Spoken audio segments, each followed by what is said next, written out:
Eu vou apresentar o Lenstar e o iStar, que são os dois da Hagstreit. E são esses os equipamentos que eu vou falar hoje. Dentro dos biômetros ópticos são duas opções. E quando a gente fala em cálculo biométrico, a gente tem que fazer as quatro etapas, tá? Determinar o poder da córnea, o comprimento axial, a posição efetiva da lente, isso a gente consegue medindo a espessura do cristalino, e aí determinar as fórmulas e aí os modelos da lente. Então, pensando no poder corneano, a gente pode, dentro dos biômetros ópticos, ter várias tecnologias para avaliar a córnea. E o que a gente quer? A gente quer curvatura anterior, espessura e curva posterior. E aí, dentro dos equipamentos, a gente vê o Lenstar aqui, que usa o Scheimpflug, e o iStar, que usa o OCT, para medir essas coisas, as curvaturas anterior e posterior e a espessura da córnea. Aqui eu só queria colocar que o Lenstar está aqui, ele usa essa refletometria de baixa coerência para medir o comprimento axial, basicamente. O que a gente quer no comprimento axial de um biômetro óptico? Que meça rapidamente, que seja possível em opacidade de meios e catarata densa, e em olhos longos ou olhos atípicos, curtos também, né? E aí nós temos que o iStar tá aqui, o Lenstar está aqui, ele mede o comprimento axial usando essa refletometria de baixa coerência, e o iStar usa o Swept Source OCT. Para medir o cristalino, é importante, os biômetros ópticos iniciais não mediam a espessura do cristalino, mas o Lenstar consegue medir, e quanto mais profundidade o OCT tem, essa refletometria, ou Swept Source OCT, mais ele permite passar por uma catarata densa, né? Então, aqui nós estamos com o Lenstar, que é difícil numa catarata densa, mas eu vou mostrar casos que permite catarata moderada, e aí eu posso dilatar a pupila e ainda consigo fazer a medida com o Lenstar. E o Swept Source OCT, ele é melhor para uma catarata densa. E aí nós estamos falando do iStar.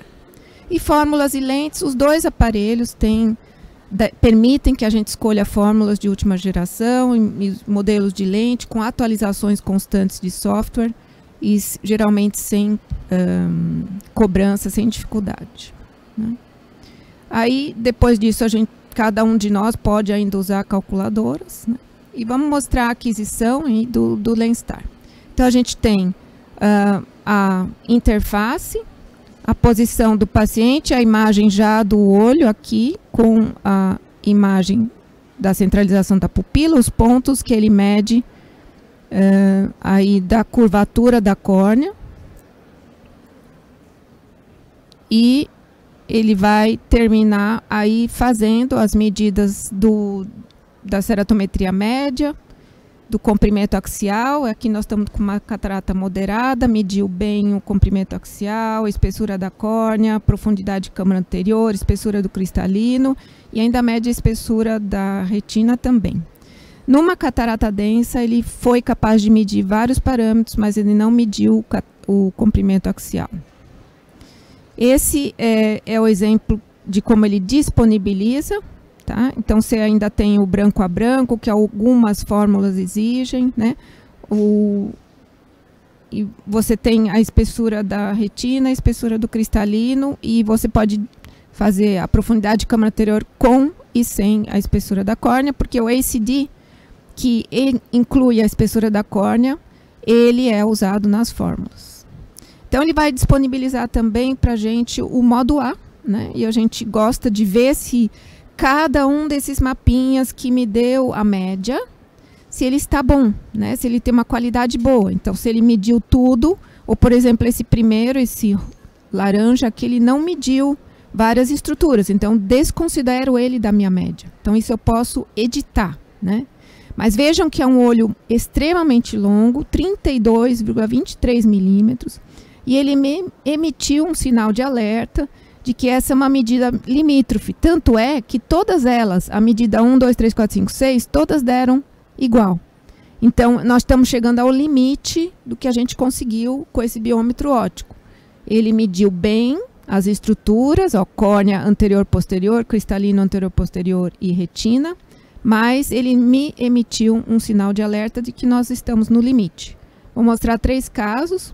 Uma catarata nuclear com miopização, que tinha feito PRK, míope, menos 6,75, menos 2,5. Aqui a gente fazendo o Scheimpflug, que a gente sempre faz em pós-operatório, mas o Lenstar mediu bem, né, comprimento axial 25,76, e mediu também muito bem a córnea. Então, fazendo a similaridade com 41,4 que a gente mediu, 41,1 medido no Pentacam, ele conseguiu aferir bem e muito parecido, tá? Então, e esse mostra pra gente que ele calculou uma lente de 18,5 para emetropia, a depender do modelo que você vai usar, usando a fórmula Huygens, que no Lenstar é bem indicada para pós-operatório de refrativo. Vamos ver um segundo caso. Esse paciente no olho direito, 2 anos após FACO, com um erro refracional, ele é de outro país, mais 12,5 com menos 3. Por quê? Porque ele tinha uma cirurgia de ceratotomia radial antes, a refração antes da ceratotomia radial era menos 7, e o cálculo foi equivocado. Então, ele vem para a cirurgia do esquerdo, tem uma catarata nuclear, e nós vamos fazer o Lenstar. O Lenstar não mostrou problema, o comprimento axial é longo, 28,12, mas os mapas são bons. E aí, a similaridade do que o Lenstar mediu de 30 por 33 e do Pentacam. Então, a gente usou a fórmula Huygens e a gente conseguiu calcular esse paciente adequadamente para fazer a cirurgia. O terceiro caso é 42 anos masculino, já com implante fásco, era alto míope, menos 8, menos 2, era de outro serviço. Estava com perda endotelial progressiva, quantidade de células por milímetro quadrado 984. E ele precisava explantar o implante e fazer a FACO. Então, o que a gente fez? Biometria modo A e o Lenstar. O Lenstar é o biômetro óptico, nesse caso é o Lenstar. A gente tem uma vantagem grande, que é a fixação na mácula, na fóvea. Então, deu 29,57 milímetros o comprimento axial. Aí fizemos o cálculo, no caso com a SRKT, deu uma lente para a metropia-alvo de menos 1,9, de lente de mais 5. Isso foi feito explante dessa lente, o implante da lente pseudofásca. E no 30º pós-operatório ele estava bem similar à nossa previsão, aproximadamente menos 2. Tá? Então, para o Lenstar, depois eu vou falar um pouco do iStar, a gente consegue medir o poder corneano, a profundidade real da câmara anterior, e está medindo, não inferindo, a espessura do cristalino, o comprimento axial, e a gente tem a imagem na área foveal e fórmulas de cálculo atualizáveis e editáveis, vamos dizer assim. Agora, o iStar, que é mais novo da Hagstreit, usa a Swept Source, ou CT, e avalia as faces anterior e posterior da córnea usando o Swept Source. Ele vai fazer a topografia usando o OCT. Ele vai fazer uma análise de aberrometria também. E essa sobreposição de um implante de lente na topografia já dentro do próprio biômetro. E ele, como ele tem OCT, durante a aquisição a gente já consegue observar se aquele paciente tem o cristalino normal, se já tem uma lente intraocular, se o cristalino é mais ou menos denso, se a lente intraocular está posicionada. E aqui é a maneira como ele adquire. Então, ele está fazendo a aquisição aqui no olho esquerdo. É uma aquisição que é feita nos 2 olhos, rapidamente. Aí eu acho que esse é o tempo de fazer a análise. Aí ele leva um pouco mais, porque ele está analisando todos os dados. e ele vai dispor para a gente em tempo aí. Acho que parou, não sei. Travou. Aí ele vai dispor dessa maneira: a topografia, os índices, ou a ceratometria, o que ele mediu, o comprimento axial, ACD, espessura do cristalino, né? E também a imagem, tá? Então, o iStar, nesse caso, por ele usar o SwapSource, o que ele tem além do que a gente vê no Lenstar, ele vai avaliar aparentemente melhor ainda a topografia e a análise da curvatura da face posterior da córnea. Ele tem uma profundidade de campo de imagem maior, então permite medir o comprimento axial em olhos mais longos e com opacidade cristalino. E faz, ao mesmo tempo, uma análise do segmento anterior. A gente enxerga o cristalino à lente e a gente enxerga a área de fixação, se tem alguma membrana epirretiniana ou algum edema, já para prever o prognóstico aí, numa biometria. Obrigada, eu terminei. Norma.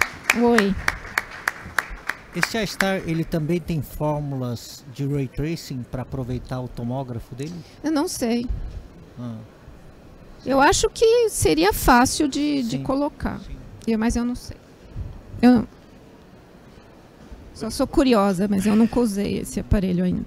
E parece bonito, né? Parece que tem bastante coisa interessante que vem acoplado para ajudar. Acho que essa história o que eles falam, essa biometria multimodal que usa OCT, usa topografia, ela é para resolver que você não tenha que levar o indivíduo que vai fazer um cálculo biométrico em diferentes aparelhos. E isso já tem algumas marcas, e o iStar é o que está indo nessa linha. E a história de ser editável parece bem legal também, né, Norma? Você consegue botar parâmetros que não estão lá, ou você só edita as constantes? Não, a gente consegue. Até os outros equipamentos a gente consegue editar. Ele vai te dar um sinal de que foi uma edição manual. Legal. Ótimo. Nas córneas irregulares, eu tenho assim, a impressão que o Lenstar acaba sendo, para mim, assim, o gold standard. Às vezes eu faço outros estudos, como a topografia com análise plácido, às vezes a própria refração dá um eixo um pouquinho diferente, e aí o Lenstar eu confio um pouco mais. Estou certo, estou errado? Qual que é a tua impressão em relação a isso? A avaliação da superfície. Se der muita diferença entre um Scheimpflug e o Lenstar, eu acho que eu vou para o Scheimpflug ainda. Mas é raro, são córneas muito irregulares que vão te dar essa incerteza. Os últimos trabalhos têm mostrado um desempenho um pouco superior da fórmula de inteligência artificial, do método de inteligência artificial do Rio RBF, que está incorporado inclusive no Lenstar, e hoje ele está na versão 3.0. Você tem usado o Rio RBF especificamente? Não. Tá. Eu acho interessante, talvez uma performance melhor, né? Eles têm mostrado performances adicionais naqueles olhos, os outliers, né? Isso. Os olhos difíceis. Obrigado, Norma. Thanks. Muito obrigado.